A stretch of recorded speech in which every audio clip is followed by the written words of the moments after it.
अब beauty corner में आप पाएंगे home decor and art effects, cord idols, wall piece, metal art and wall clocks, flower pots and artificial flower plants, latest collection of crockery, stylish range of purse, toys section, packing items, hamper articles, fully air conditioned showroom, lift facility के साथ Vaidya arena, first floor near Digambar Jain Mandir, Balaghat. प्रदेश Congress committee के आह्वान पर प्रदेश भर में कांग्रेस जनों ने 9 अप्रैल को धरना प्रदर्शन कर भाजपा की नीतियों की आलोचना की और किसानों की उपज खरीदी, महिलाओं और आमजनों से किए हुए भाजपा सरकार के वादे याद दिलाए। इसे लेकर राज्यपाल के नाम ज्ञापन सौंपा गया। बालाघाट में काली पुतली चौक पर कांग्रेस जिलाध्यक्ष के नेतृत्व में विधायकों और वरिष्ठ कांग्रेसियों के साथ ही कार्यकर्ताओं ने धरना दिया, जहां वक्तव्य देते हुए कांग्रेसी विधायकों ने भाजपा सरकार को कटघरे में खड़ा किया। कांग्रेस जिलाध्यक्ष बैहर विधायक संजय उइके ने कहा कि भाजपा सरकार पूंजीपतियों को फायदा पहुंचाती है और गरीबों और किसानों के साथ अन्याय करती है। धरना प्रदर्शन के दौरान कांग्रेस जनों ने प्रदेश की भाजपा सरकार को जन विरोधी नीतियों और वादा खिलाफी वाली सरकार बताया। ज्ञापन में कहा गया कि चुनाव के वक्त किसानों से गेहूं का समर्थन मूल्य 2700 रुपये और धान का 3100 रुपये देने का वादा किया गया था। वर्तमान में किसानों को ये समर्थन मूल्य नहीं मिल पा रहा है और उन्हें अपनी उपज को औने पौने दामों पर बेचने के लिए मजबूर होना पड़ रहा है। बताया गया कि सरकार ने लाडली बहना योजना की हितग्राही महिलाओं को 3000 रुपये प्रतिमाह देने की बात कही थी, लेकिन ये वादा भी अब अधूरा है। बताया गया कि प्रदेश में डीजल, पेट्रोल और रसोई गैस के दाम बढ़ रहे हैं। महंगाई से आम जनता पर अत्यधिक बोझ पड़ रहा है। ज्वलंत मुद्दों पर ठोस कदम उठाने में सरकार असफल साबित हो रही है। धरना प्रदर्शन को संबोधित करते हुए कांग्रेस जिलाध्यक्ष और विधायक संजय उइके ने कहा कि चुनाव में बड़े बड़े वादे भाजपा द्वारा किए जाते हैं और सरकार बनने के बाद उस पर अमल नहीं किया जाता। खेती किसानी से आज किसानों का ध्यान भटक रहा है और पलायन करने के लिए किसान मजबूर हैं।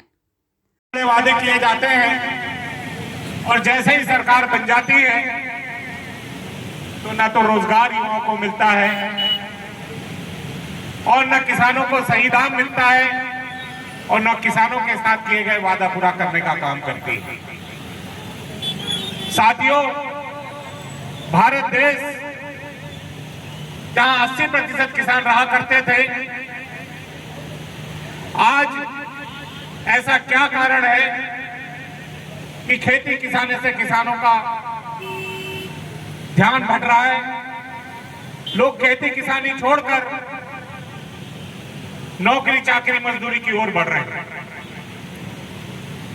और उसका कारण है कि जितना दाम किसान जो फसल उपज लेता है, चाहे धान हो, दलहन हो, गेहूं हो, जो किसान आज फसल उपज लेता है उसका सही दाम नहीं मिल पा रहा है। अभी उमेश भैया बता रहे थे कि केवल उपज के सही दाम की बात नहीं है, उपज के सही दाम के साथ साथ आज खाद बीज सही समय पे नहीं मिल पा रहा है। खाद बीज के दाम लगातार बढ़ रहे हैं, लेकिन किसान की आय दोगुनी होने के बजाय आज किसान घाटे में जाता जा रहा है। किसान को उसकी उपज का सही दाम नहीं मिल रहा है और जिसके कारण किसान आज खेती छोड़कर पलायन की ओर बढ़ रहा है, मजदूरी करने पे मजबूर हो रहा है, आत्महत्या करने पे मजबूर हो रहा है। और आज इसलिए मध्य प्रदेश कांग्रेस कमेटी के आह्वान पर जो सरकार बार बार गेहूं खरीदने का जो उपार्जन का समय था उसको बार बार बढ़ाई जा रही है और बार बार बढ़ाने का कारण ऐसा लगता है कि मध्य प्रदेश सरकार के पास किसान की उपज लेने के लिए पैसा नहीं है। ये कर्ज में डूबी हुई सरकार बड़े बड़े उद्योगपतियों को तो लाभ पहुंचाने का काम करती है, लेकिन जब किसान को लाभ देने की बारी आती है तो ये सरकार पीछे हट जाती है।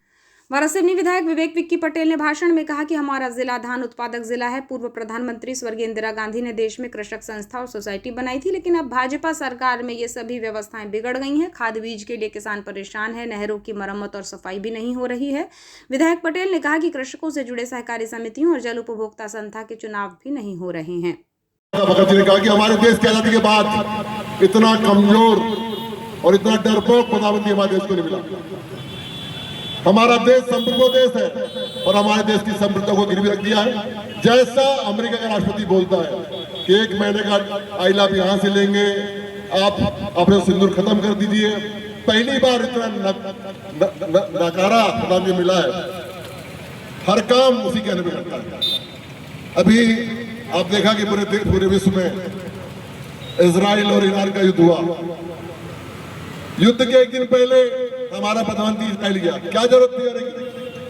आज पूरे देश में थू हो रही है।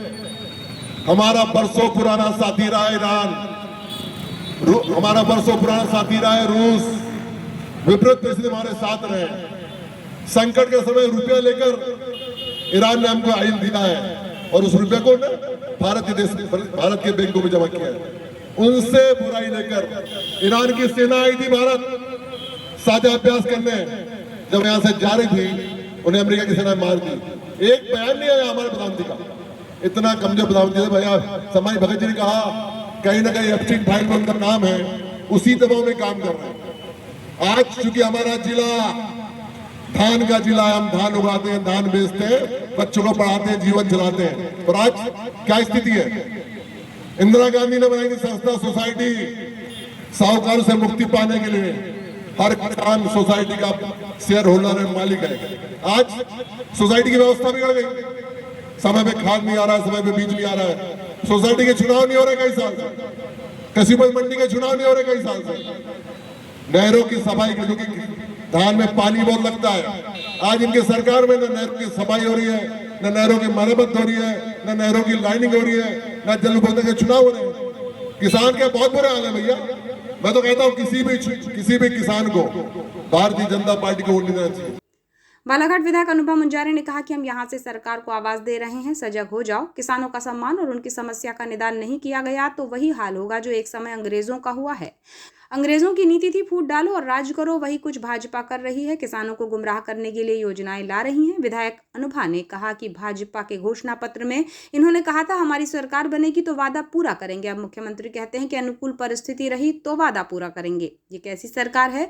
लोकतंत्र के मालिक जनता को गुमराह करके सत्ता में बैठे हैं और बदहाली पर आंसू बहाने के लिए छोड़ रखा है। सरकार को आवाज दे रहे हैं कि आप जागो, सतर्क हो जाओ, सजग हो जाओ। अगर आपने किसानों का सम्मान नहीं किया, किसानों की समस्याओं का निदान आपने नहीं किया और बस लाली बाप अगर आप दिखाते रहे तो वही हाल होगा आपका।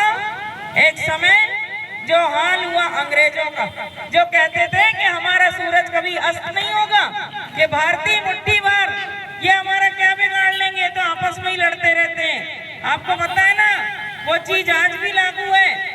अगर हमको काम करना है तो एकजुट होना पड़ेगा, संगठित होना पड़ेगा, एक दूसरे की गलतियों को, कमजोरियों को कभी कभी नजरअंदाज भी करना पड़ेगा। अंग्रेज लोग यही किया करते थे, भारतीयों को आपस में लड़ाते थे और अंग्रेजों की नीति थी फूट डालो राज करो। फूट डाल के उन्होंने हमारे देश में 200 सालों तक राज किया। वही हाल आज भारतीय जनता पार्टी कर रही है। अब किसानों को गुमराह करने के लिए कहीं भावांतर योजना ला रही है, कहीं कोई और योजना, और हम लोग आवाज उठाते हैं तो बोलते हैं कांग्रेसी लोग बेवकूफ है, इनको समझ में नहीं आता। हमारे मुख्यमंत्री डॉक्टर मोहन यादव जी कहते हैं कांग्रेसियों को तो समझदारी है नहीं, हम भावांतर दे रहे हैं किसानों को और ये विरोध कर रहे हैं। हमारा कहना है हमें भावांतर नहीं चाहिए, हमें आपका वादा याद दिलाना है और उस वादे पर हम आप चाहते हैं कि आप अमल करें। हमने कहा था क्या कि आप अपनी सरकार बनाने के लिए झूठा वादा करो। 2023 के विधानसभा चुनाव में यही भारतीय जनता पार्टी और इनका जो घोषणा पत्र था उसमें इन्होंने बात कही थी, आप जानते हैं, सब जानते हैं। अब तो बच्चे बच्चे को रट चुका है। इन्होंने कहा था हमारी सरकार बनेगी तो हम प्रदेश के किसानों को 3100 रुपए धान का समर्थन मूल्य देंगे प्रति क्विंटल, हम 2700 रुपए गेहूं का समर्थन मूल्य देंगे प्रति क्विंटल, लाडली बहनाओं को हम 3000 रुपए प्रति माह देंगे, उज्ज्वला गैस योजना के जो हितग्राही बहने, गरीब बहने हमारी, उनको 450 रुपए में गैस सिलेंडर देंगे। आज सरकार को 2.5 साल हो गए, आधा कार्यकाल बीत गया, लेकिन आज भी अपना वादा सरकार ने पूरा नहीं किया है। अभी विधानसभा के बजट सत्र में सब विपक्ष के विधायकों ने और हमारे नेता प्रतिपक्ष श्री उमंग सिंगार जी ने ये मामला उठाया, ये मुद्दा उठाया कि इस बजट में तो कम से कम कुछ बोलिए, लाडली बहनाओं को अब तो याद कर लीजिए, 3000 का वादा पूरा करिए। तो मुख्यमंत्री जी ने कहा सदन के अंदर, तो जो प्रदेश की सबसे बड़ी पंचायत होती है वहां पर उन्होंने कहा कि हमने घोषणा पत्र में बात कही थी, लेकिन हमने ये नहीं कहा था कि हम कब करेंगे, जब अनुकूल परिस्थिति होगी तब हम कर देंगे, आप लोगों को चिंता करने की आवश्यकता नहीं है। तो कैसे मुख्यमंत्री हैं, कैसे प्रदेश के मुखिया हैं, कैसी सरकार है, लोकतंत्र की मालिक जनता को गुमराह करके सत्ता में आप बैठ रहे हैं और आज किसानों को उनके बदहाली पर आंसू बहाने के लिए आप छोड़ रहे हैं।